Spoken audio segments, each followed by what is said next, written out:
We have Peter Parker, the Spectator Spider-Man issue 9. Or just Spectator Spider-Man issue 9. This is a story which features, for the first time ever in a colour comic, the hero known as Hispanic Tiger. That is him on the cover.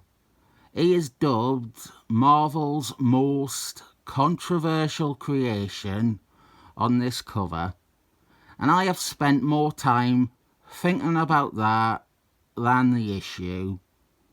At first I was aghast, thinking he is controversial because of his race. That the mere idea of a Puerto Rican superhero is controversial. And I found that shocking. But no, I have come to the conclusion that controversy was the subject matter of his original black and white stories, which did feature a lot of drugs. And it touched on drug abuse, drug overdoses, drug dealers. And it is easy to forget in this day and age that back in the 70s, there was a comics code, and even showing drugs, or the effect of real drugs, was frowned upon. This issue is by Bill Bungalow, who begins a lengthy run on the title here. And before I begin, I will announce this story was done with the best of intentions. Objectively, any stereotype or term that is considered inappropriate or racist now, back in 1977 when this was published, was commonplace. Ethnic, for example.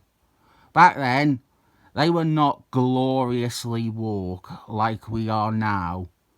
They didn't think calling someone an ethnic was anything besides denotation. They didn't know better. If you can overlook parts like that, and some will argue you shouldn't overlook parts like that, and parts like that should be forever censored and never seen again. If you can accept that 1977 wasn't as forward-thinking or excruciatingly progressive as 2024, this story has its heart in the right place in discussing the education system's lack of sympathy for minority students. This is a horrible segue to go from that to talking about continuity, but I appreciate that Bill Bungalow is actually calling back to and building on something Gary Conman featured in the first issue, which was Spider-Man University is having budget problems. That would have been intended as a one-off plot contrivance in the first issue, but to see Bill Bungalow build on it and keep it is applaudable. We are slowly getting towards serious continuity. As for people who want to censor hard comics, those who don't learn from history are doomed to repeat it, and by censoring things, you are presenting people with no possibility to do the learning from history part. Spider-Man University is facing its monetary crisis by announcing that they are cutting and shutting down night school. As a British man, I don't know what night school really is. I would have loved to go to school at night. I think it would be fun. That is not the reason the students are protesting though. They're not upset that the mean-eyed dean has taken away their fun night school. It is that the removal of the option will directly affect students who have to work day jobs. Students who cannot afford to put themselves through college otherwise. It is taking access away from students who are less privileged than us white devils. There's actually another aspect here as well. Spider-Man U could sell the Stanley manuscripts, a document they own and proudly have in their library. It is worth millions. It is the papers of Stanley Tucci, the scientist who created the super soldier syrup in World War II, and therefore gave us a little known white devil called Captain America. I will say, if it is open to the public, if they are readable by the public, there must be absolutely nothing of any worth in those manuscripts. If 30 years have passed and not a single person has managed to develop any successful recreation of the science that created Captain America, there must be nothing of any value in those papers. Among the protesting students is Hector Ayala, aka Hispanic Tiger, and I will apologise. This is an ad comic. It's from 1977. Its condition is okay. It is my personal reading copy. I've had it for over 10 years. But I do want to say the colour has faded. Hector is, or was, or is meant to have been, coloured a different shade to Peter Parker. This is how he appears in the Marvel Masterworks. And the Marvel Masterworks do their best to restore the original colours by starting over from scratch. They also like to censor offensive words now. It is fine when Christopher Clairvoyant, as his White Devil, say the same word over and over again, but God forbid a story about racism dare use the racist term to say something about racism. As I said though, this story does seem to have been done with the best of intentions, and the worst it gets is how unashamedly evil the Dean is. His hatred for the loud-mouthed slum kids, his words, is at caricature level. You would think you were watching Spitting Image or something. And underneath that we have someone thinking about Hispanic Tiger and how these students, the minority students, need their own symbol in this fight. Later that evening, Peter Parker is having the most first world problem ever. You see, he loves the Stanley Tucci papers, but he also doesn't want to take education away from those who can't go to day school. He goes into the library, followed by some gun-toting boys who intend to steal the papers, and they are followed, in turn, by Hector Ayala, who notices their guns and intent and transforms into his alter ego, Hispanic Tiger. I have waited long enough, so let's talk shop about Hispanic Tiger.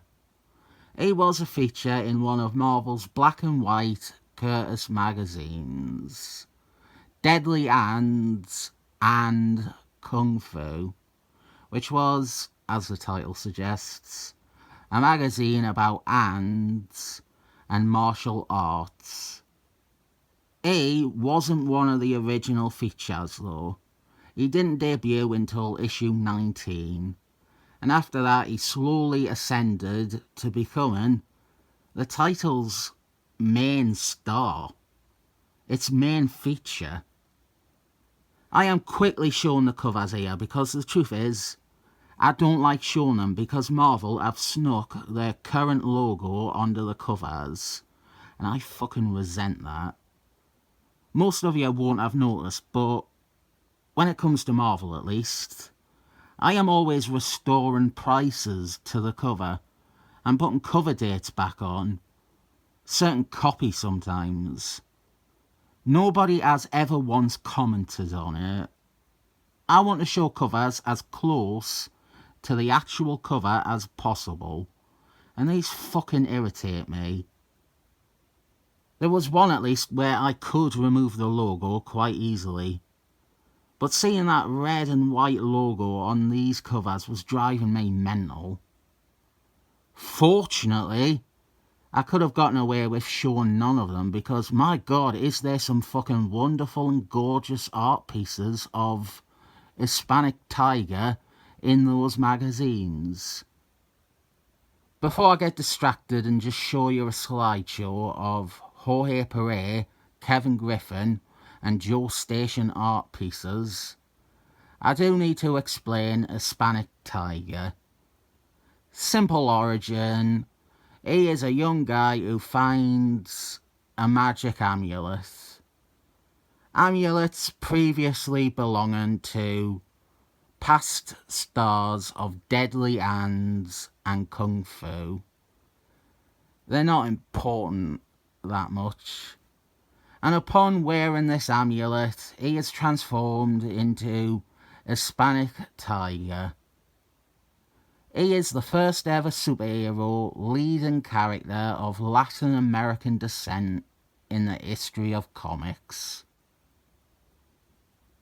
Actually, I should talk about his race. That can be my excuse to show off the great art I worry I won't get to show otherwise. Hector Ayala is Puerto Rican. Latino, Hispanic, Mexican and Spanish are all also used to describe him.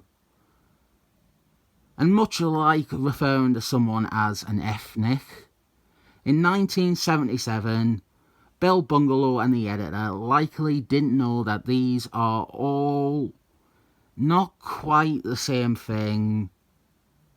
However, I am going to look at it another way. Why can't he be all those things? Let him represent as much as he can.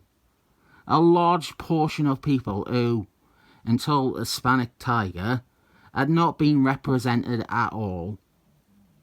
Imagine how upsetting it would be for there to finally be a Latin American character and it doesn't tick the box of what you are exactly.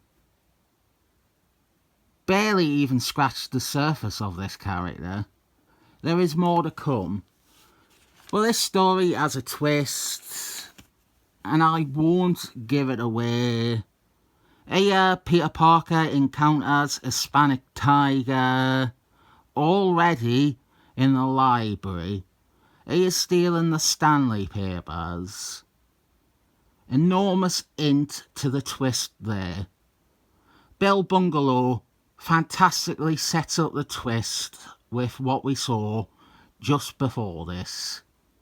Peter Parker is beaten by Hispanic tiger, and I have problems with this bit, but I cannot talk about it. I will come back to it in part 2. We also have the thieves who bump into Hispanic tiger as well. And we get a nice action scene with him fighting them. Peter Parker, he doesn't have his Spider-Man gear because he's a big dummy. And he tries to involve himself again. After beating off the burglars, Hispanic tiger flees. And you might have noticed another clue. Let's get back to his history though.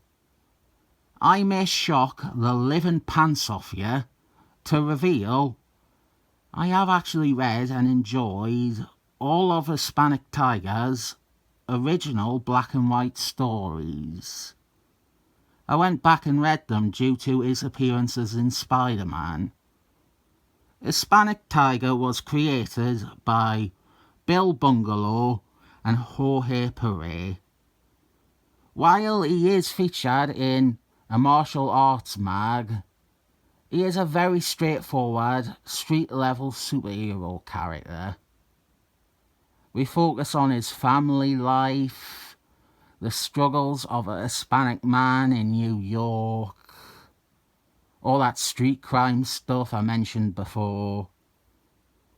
Maybe the thing they are mostly known for isn't introducing the first Hispanic superhero, but for introducing a white one. Ace of Spades made his debut in one of Hispanic Tiger's stories. Ace of Spades was created by Bill Bungalow and Kevin Griffin, and he is not even a martial arts character, but he does repeatedly feature in the Hispanic Tiger series. It climaxes with the final issues of Deadly Hands and Kung Fu, with a big team-up between the major stars of the title, Iron Fist, Bruce Lee, and Hispanic Tiger, with Ace of Spades along for the ride too. They are good stories, and it has forever been a shame that Marvel won't seem to reprint them by themselves. They could have a nice trade paperback of the Hispanic Tiger stories, and it's this great piece of history and representation too. He is one of those odd characters that we somehow have in mini-mate form. I think this might count as the only action figure ever made of this character. I have two of them because this is the Captain Cold they released, and I needed Hispanic Tiger's head to make Captain Cold look like he did in New Thunderbals. So this is my other Hispanic Tiger. I tried to make him unmasked. I'm not very proud of it. It's not very good. Following his meeting with Hispanic Tiger, Spider-Man goes to the Daily Globe, not the Daily Planet. This was when Peter Parker worked at the rival newspaper. He goes there to research this character that he has ran into. And here we have a very specific callback. In one of those original stories, one of those art pieces at the front was a newspaper with Hispanic Tiger on. It was the Daily Globe, and it is very specific in referring to that. We get a recap of some of his history. No mention of the drug stuff, which is where I began thinking that was the controversial part of his creation. We cover most of the same stuff I told you. Ace of Spades, the team-up. And now Spider-Man goes to question another source.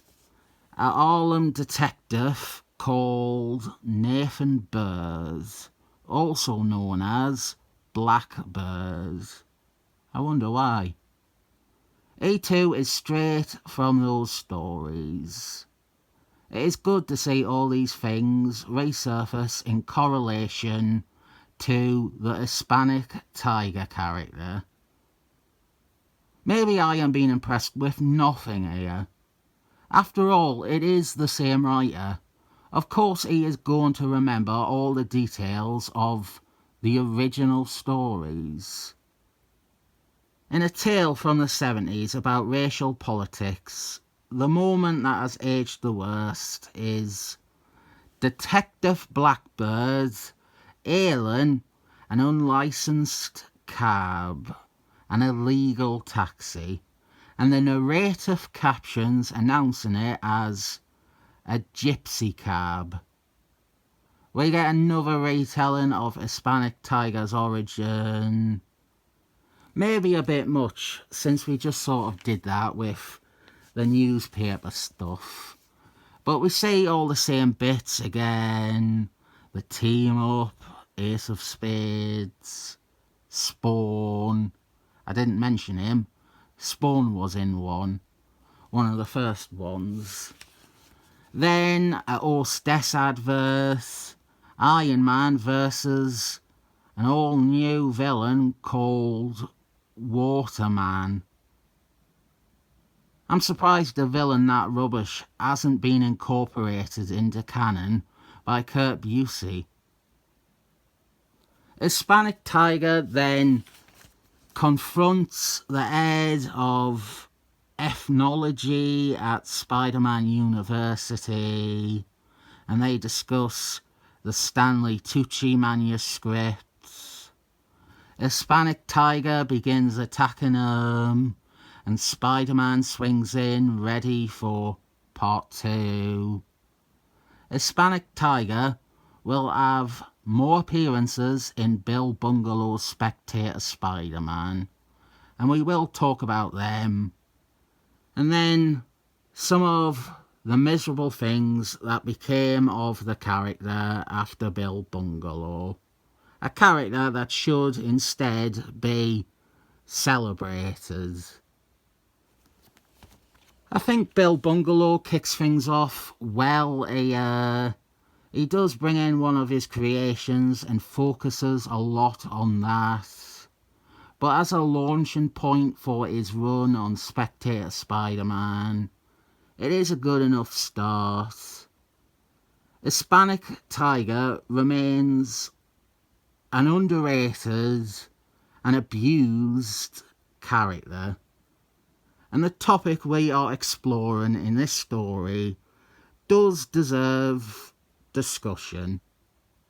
It might not be as complicated as in real life, with the villain being readily apparent, but this is raising valid points in support of a class of college student often left out. I'll give this an uncensored 7 thumbs up.